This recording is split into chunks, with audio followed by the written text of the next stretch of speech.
The marketplace on Vora 6 was loud, hot, and full of shouting. Alien traders stood behind metal cages, showing off what they called products, slaves of many species. Some cried. Some stared at the ground. All of them had one thing in common. Fear. In the corner of the market, chained to a wooden pole, sat a girl who looked like she belonged to no one. Her skin was gray-blue, bruised and dirty. Her body was thin, too thin, like she hadn't eaten in days. Her clothes were ripped, barely covering her. Her head hung low. She didn't even look up. No one wanted her. She's useless.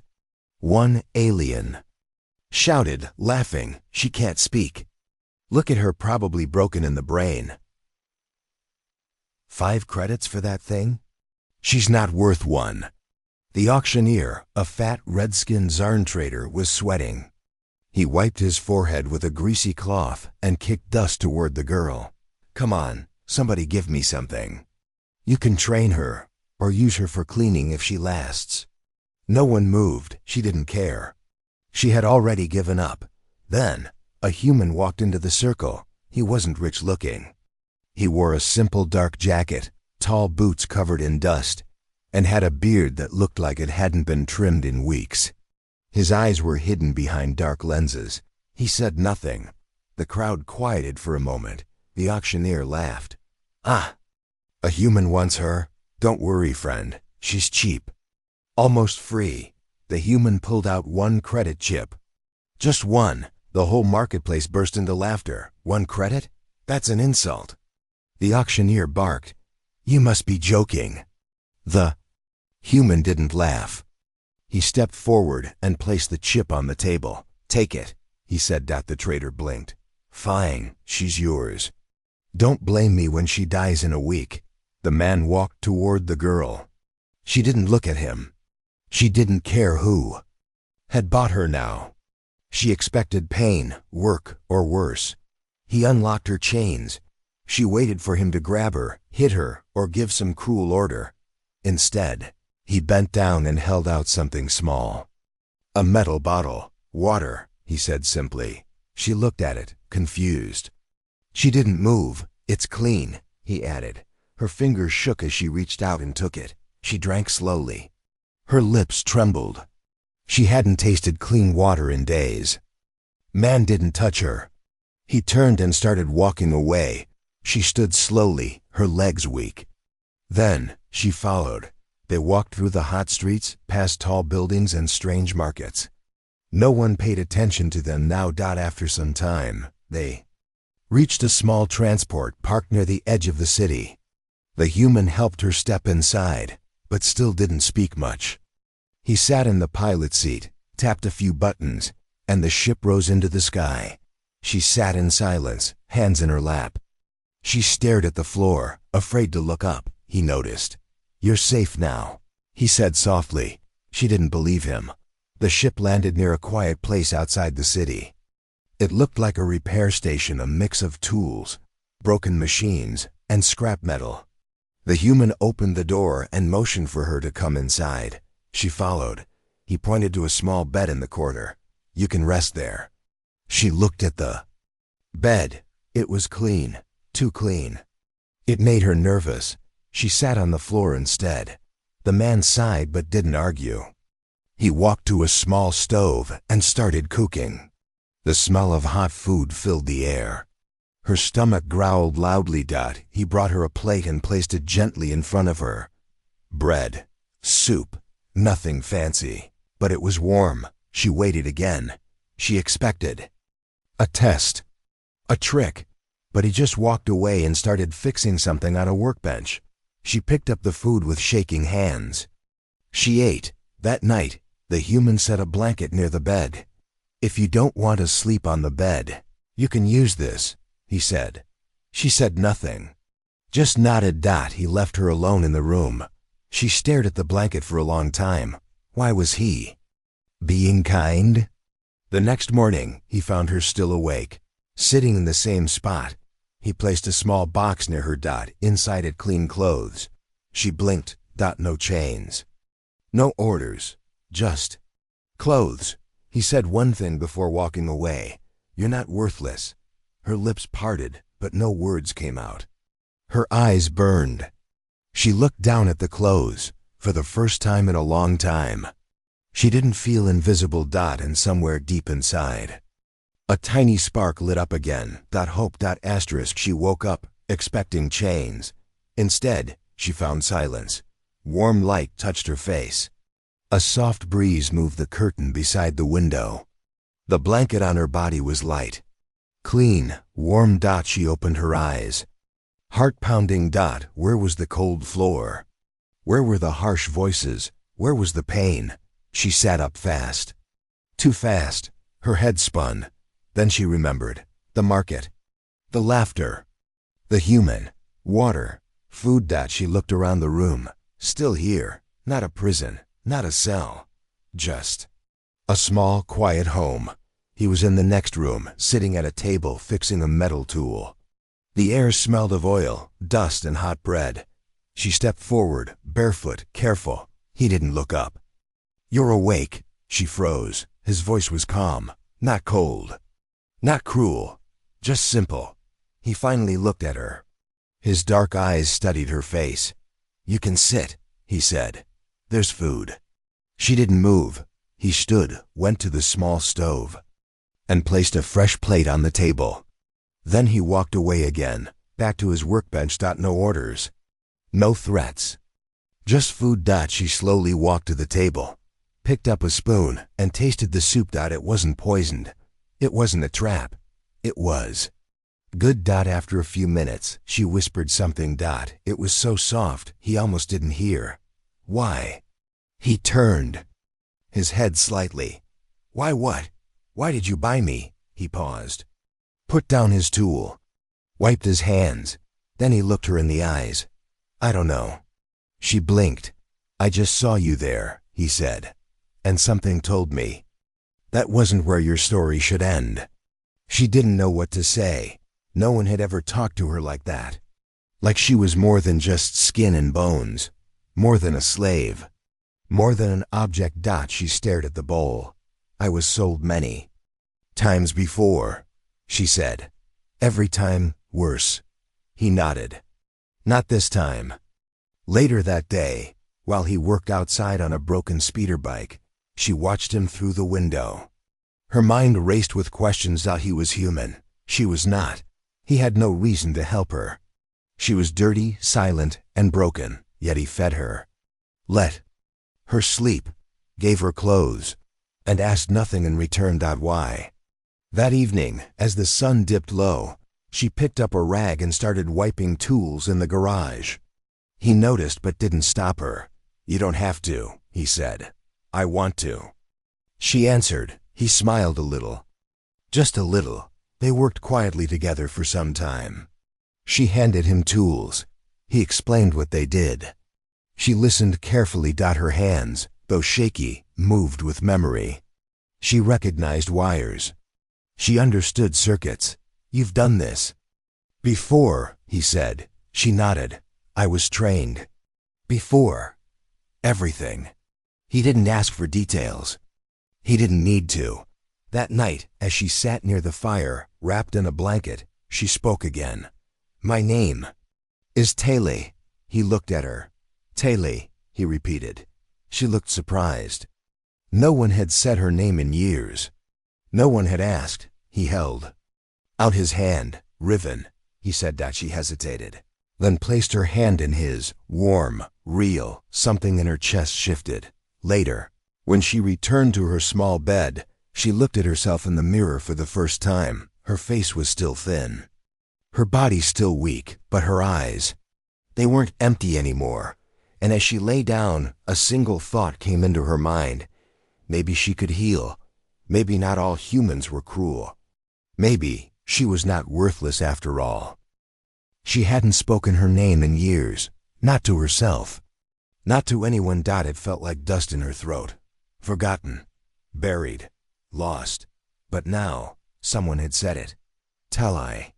He said it like it meant something. She whispered it again that morning, alone, in front of the mirror. Tele. The sound felt strange, like trying to wear clothes that no longer fit.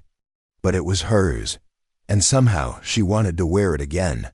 Riven was outside, fixing the fuel lines of a rusted skybike. He didn't speak much, but he always left her space. That space became a strange comfort.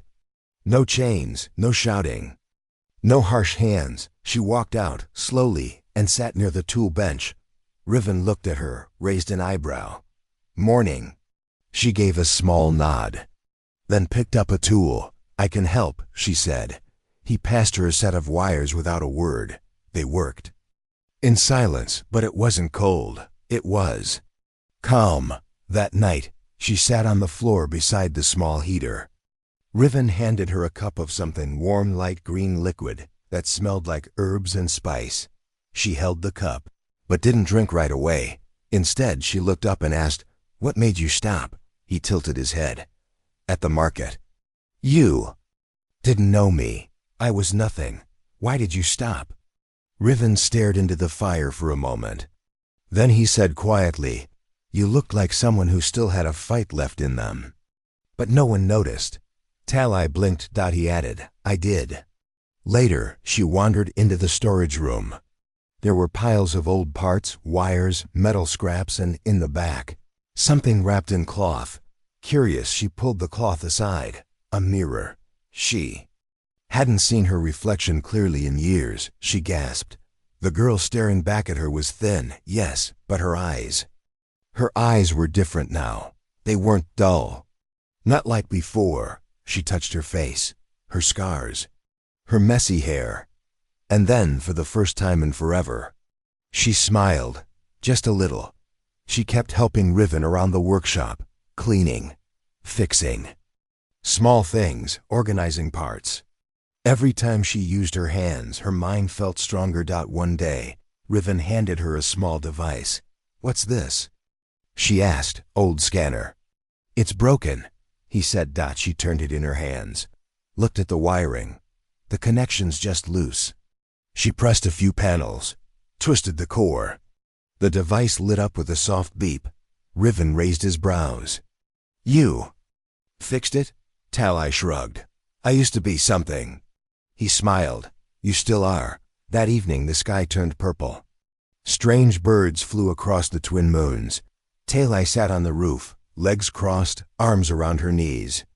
Riven joined her with a warm drink. She turned to him. "Do you believe people can change?" He looked at her. "I believe people can heal." Tali stared into the sky. "I want to believe that too." Inside, she opened a small drawer in her room, pulled out something she had found in the scrap pile, a thin metal tag. It had her old ID number burned into it. The number the slave traders used. She stared at it for a long time.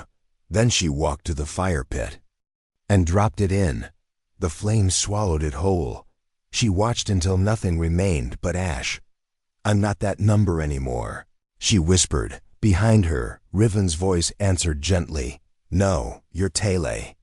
Asterisk. The first time she shouted, her voice surprised even her. It wasn't fear. It wasn't pain. It was a warning, sharp, loud, and full of fire. "Riven, behind you." He turned just in time. A cloaked figure had crept into the workshop. Blade in hand, Riven blocked the attack with a wrench, barely dodging the strike. Intruder stumbled, and Tali didn't think. She moved. Her hands reached for the nearest object, an old pipe, and she swung hard. Crack. The attacker fell. Riven stared at her, breathing hard. She was shaking, but she stood tall. For the first time in a long time. She didn't feel helpless. Hours earlier, the day had started quiet. Riven had gone to town to trade parts.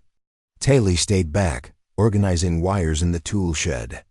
She liked being useful. Her hands remembered things before her mind did. Coils, circuits, connectors.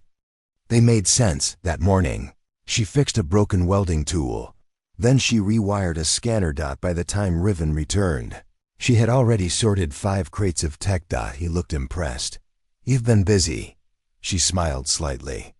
"It helps me think." He handed her a small cloth bag.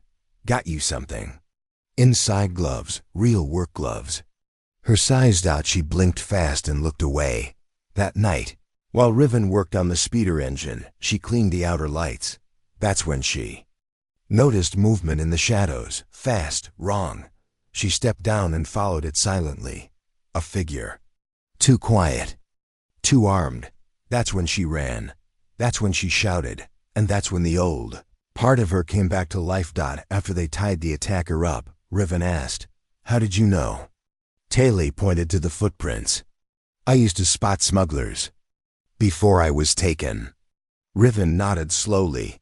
"You're more than just a mechanic," he said. She didn't answer, but deep inside, she felt something stir, something strong, something once lost. Later, she sat beside the fireplace, quiet. "Riven?" she said. He looked up. "I used to design small ships, engines, defense systems. Back on my home station." He blinked. "That's high-level work. I was part of a team. Then someone powerful stole our plans. Blamed me.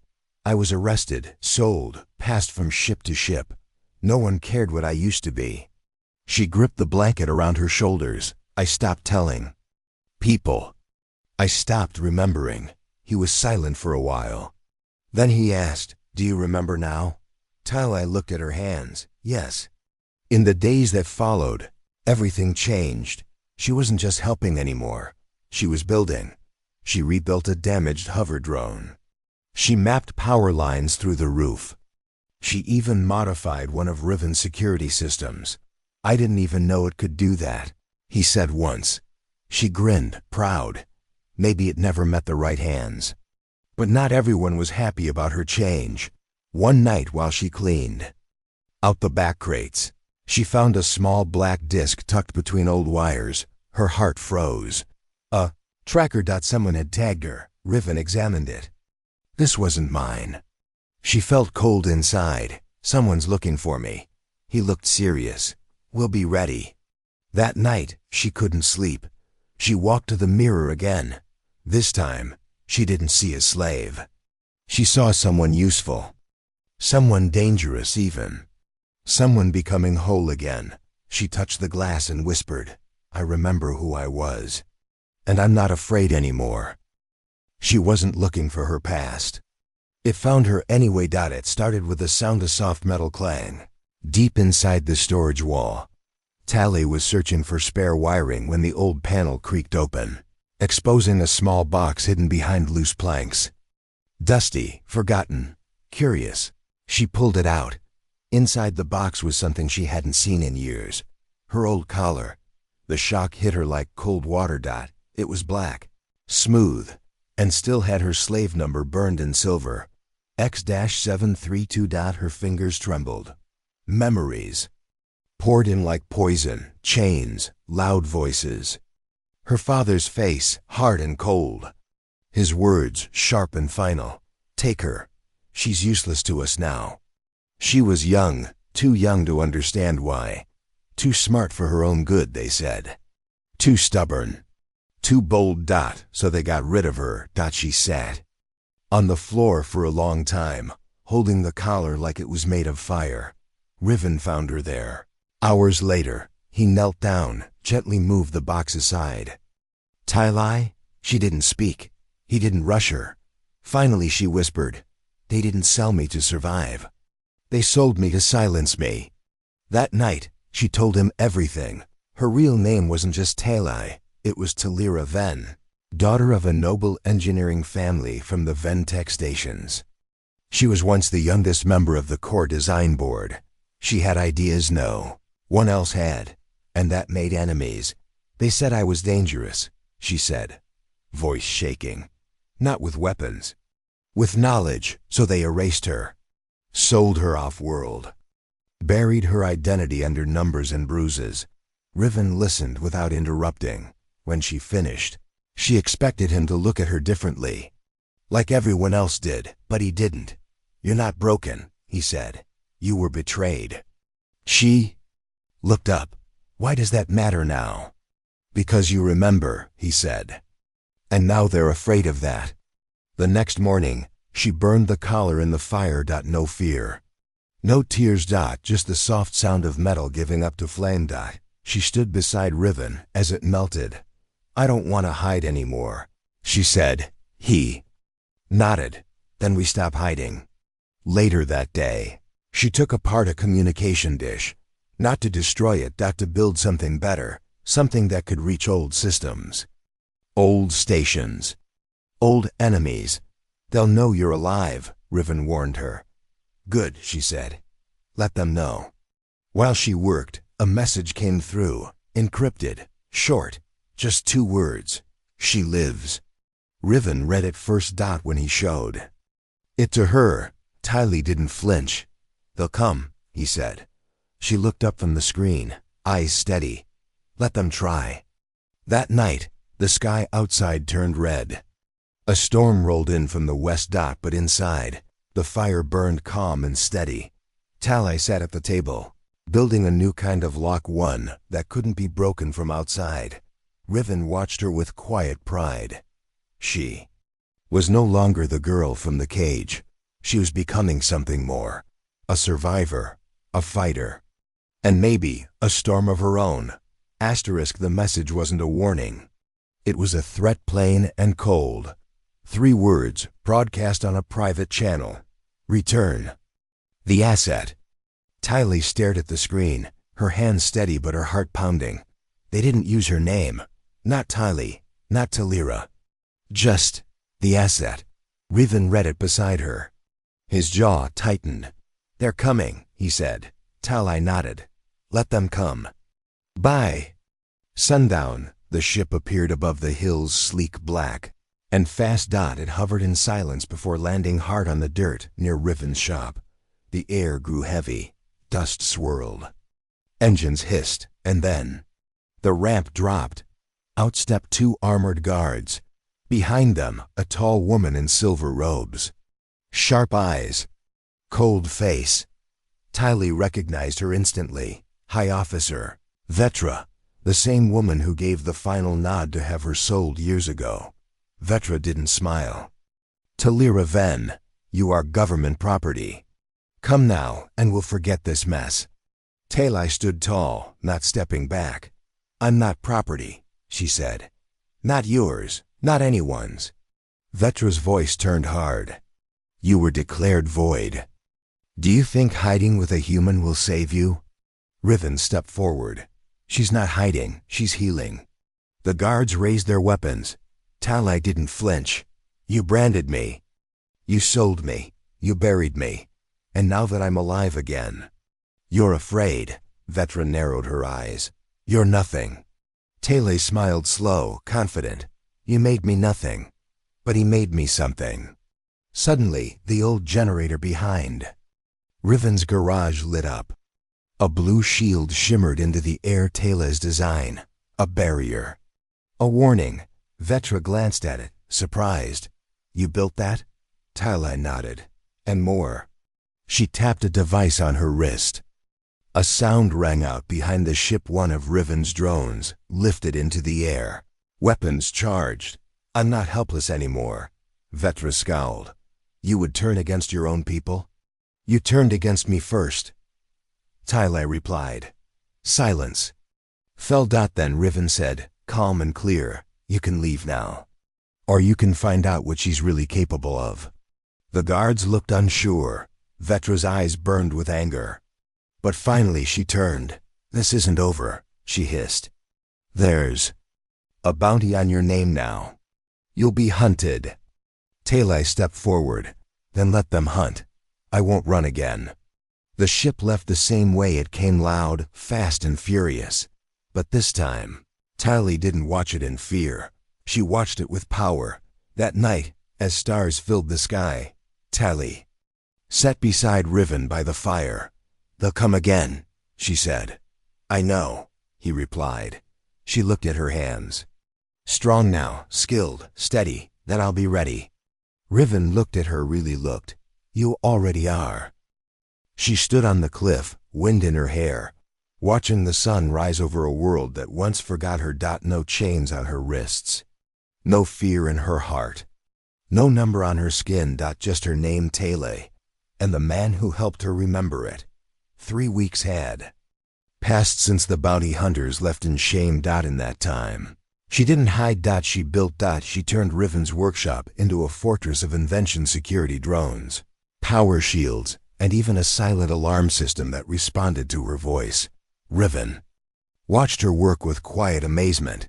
"You know," he said once, "you could build your own station one day." She looked up and smiled. "Not could," she said. "Will." That day, a message came through the new relay. She built. From a colony far away. Strangers, engineers, survivors. They had heard rumors. They asked, "Is it true? Talira Ven is alive? Can you help us design something that can protect our people?" Tylee stared at the message for a long time, then typed 3 simple words: "Send the blueprints." She wasn't hiding anymore. Now she was guiding. 1 evening, as the stars blinked into the sky, Talai sat outside with Riven, sharing food in silence. She turned to him. "You didn't ask anything of me." "Not even once." He looked at her. "You weren't mine to take. You were yours to find." She smiled, calm, grateful, strong. "I'm still finding pieces," she said. He handed her something small. It was the broken slave tag she had once burned, but now remade, shaped into a pendant with a new mark. Freedom. She held it close. A storm came one night, heavy rain, flashing lightning. And with it, another ship. But not enemies, not bounty hunters, refugees, escaped workers, lost people. And when they stepped off the ramp and saw Talai, they fell silent. One of them whispered, You're the one who fought back." She nodded. "You're not worthless," the woman said, almost in tears. "You gave us hope." Talai opened her doors, gave them food, gave them shelter, and most of all gave them something no one else had. A chance, just like someone once gave her. Weeks turned into months. People came, not to capture her, but to learn from her, to follow her. She was no longer a lost girl from a cage. She was an engineer, a leader, a symbol. And beside her, always Riven, the quiet man who never saw a slave, only a soul. One night, Talai stood in front of the mirror. She touched the scar on her cheek, the last reminder of who she used to be. Then she looked herself in the eyes and whispered, "You're not broken. You're just beginning." As dawn rose again, and the light touched the new outpost she helped build, Tali stepped forward. This time, not afraid. Not alone. And not for sale. Because now, the universe didn't just know her name. It respected it.